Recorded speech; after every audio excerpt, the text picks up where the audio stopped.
বাবা আমি স্কুলে যাচ্ছি। স্কুলে যাচ্ছিস? এই না 2 টাকা নে। বাবা মিষ্টি এই নাও তোমার জন্য 200 টাকা। 200 টাকা? থ্যাংক ইউ বাবা। বাবা প্রতিদিন স্কুলে যাওয়ার সময় আমাকে 2 টাকা করে দাও আর বুনুকে 200 টাকা করে দাও কেন? যাকে যেটা দিয়েছি নেওয়ার হলে নে, না হলে নিতে হবে না। যা স্কুলে যা। জীবনটা শেষ হয়ে গেল, একে দেখলে সবাই রহস্য করে। এই নে টাকাটা আমার বয়ফ্রেন্ড। কিরে বোন স্কুলে যাবি না? এখানে দাঁড়িয়ে গল্প করছিস? আমি যাব না, তুই যা। চলো ডার্লিং। ও কামান গুড্ডু। গুড্ডু তুমি টাকা চিন্তা করছো কেন? আমি তো আছি। এই বাবা আসছে, তুমি বান্ধবীর সাথে কথা বলো। মিষ্টি টিউশনে গেছিলি? হ্যাঁ বাবা। ঠিক আছে বাড়ি যেতে হলে আমি আসছি। হ্যাঁ ঠিক আছে বাবা পেছন থেকে ডাকছিস কেন? বাড়ি যা। যা বাড়ি যা। মিষ্টি তোমার বাবা রাস্তায় অ্যাক্সিডেন্ট করে পড়ে আছে।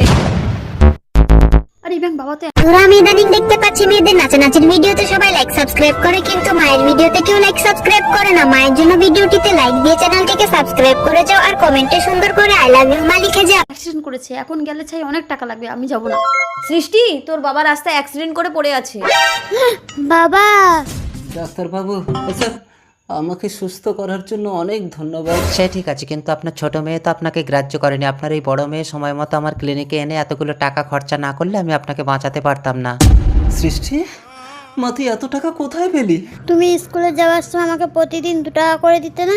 আমি এই বয়ানে জমিয়ে জমিয়ে রাখতাম। বাবা তুমি ভালো হয়েছো, আমাকে 100-2 টাকা দাও তো। সৃষ্টি বন্ধুরা, যাকে আমরা অবহেলা করি সেই থাকে বিপদের দিনে।